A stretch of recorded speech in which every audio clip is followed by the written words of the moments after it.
So what's the point of an assessment? Let's talk about it.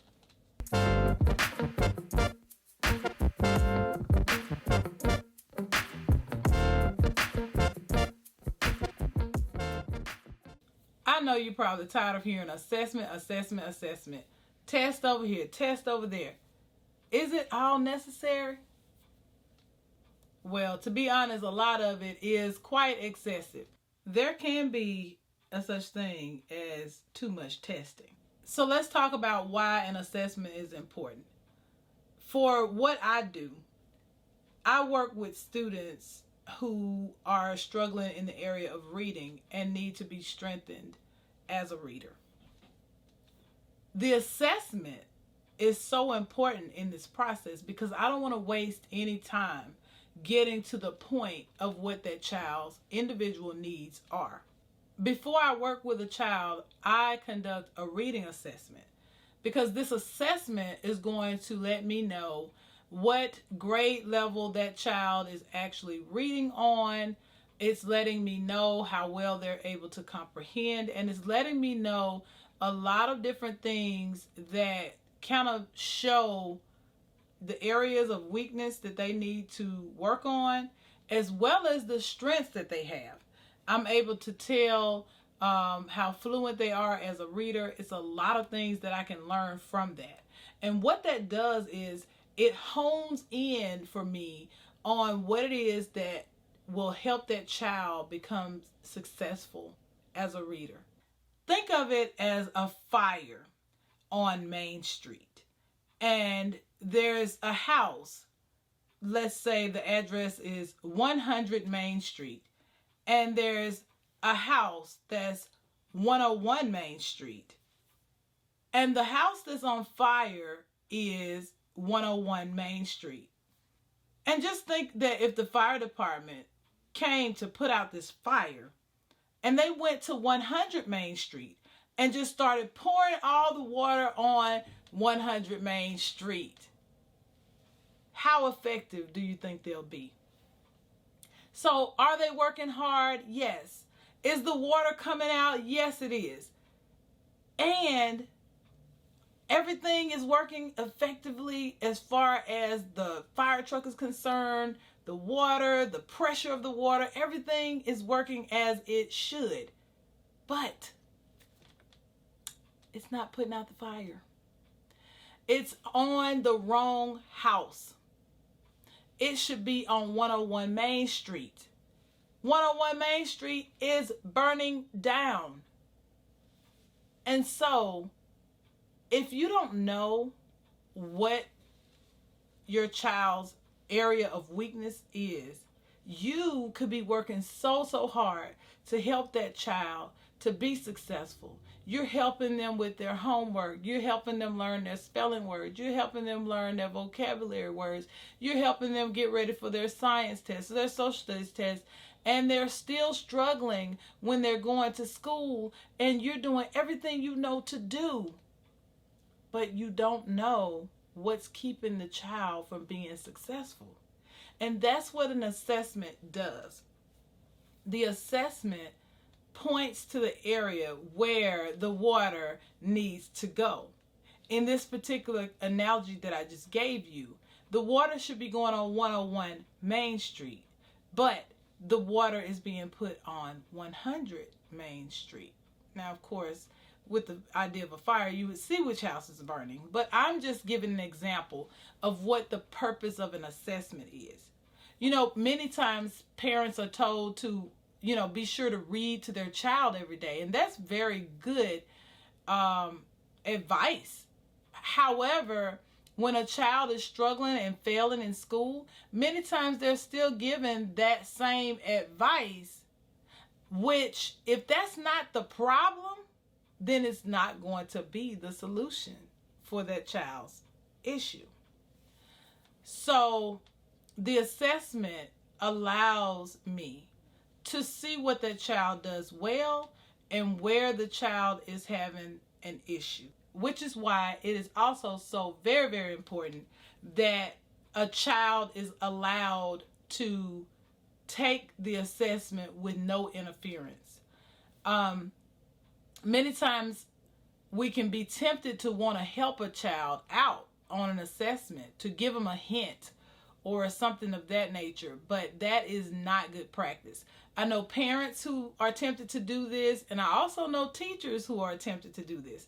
But assisting a child with an assessment, giving them any indication of a hint at all, skews the results of the assessment. What you need to know is what that child can do on his or her own.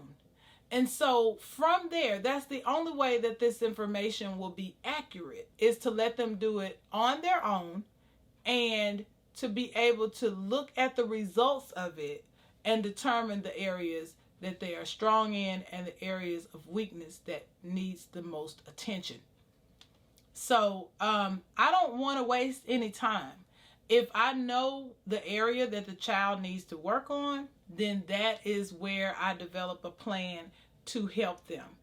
And in that particular case, as that problem is alleviated, then their performance is going to go up. They're going to do better. They're going to show growth because I'm spending time in the area of their greatest needs. You don't want to be putting out the wrong fire. There's no fire over there.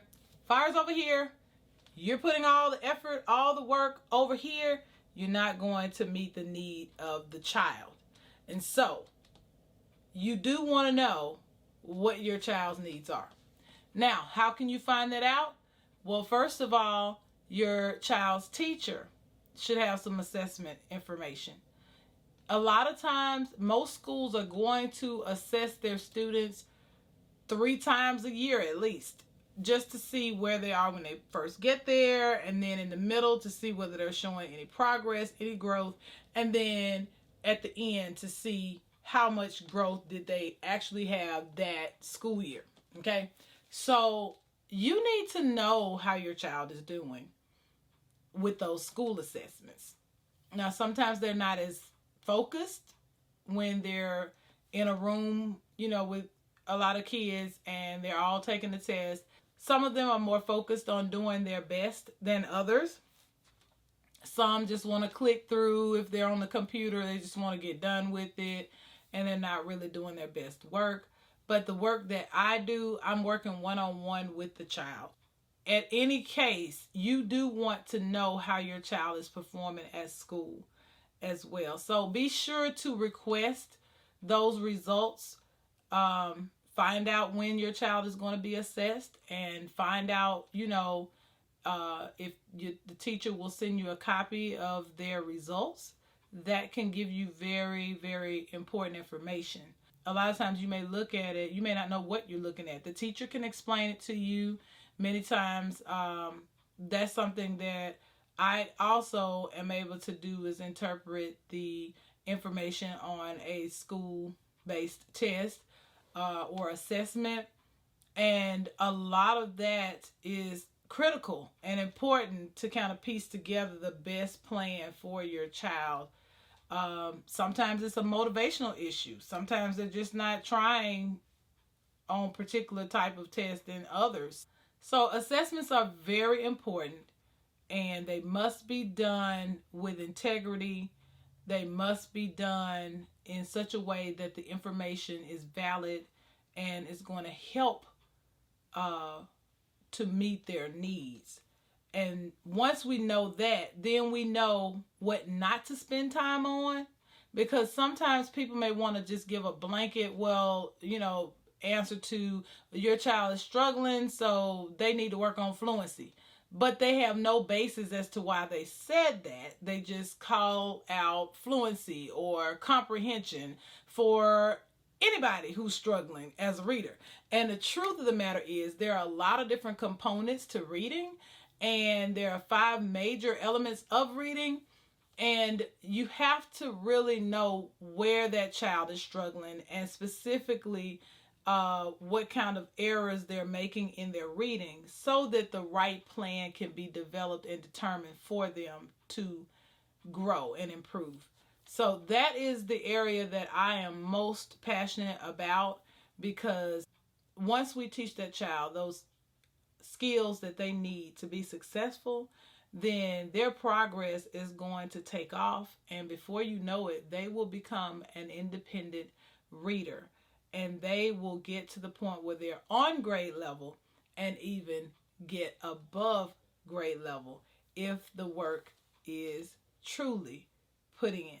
So, as a parent, you are extremely important in this process for your child to do well in school. And all you need is the support that you need so that you can put your effort in the right place. So if you have found this information helpful in any way, please like and subscribe. If you have any questions, feel free to contact me, and I'll see you next time.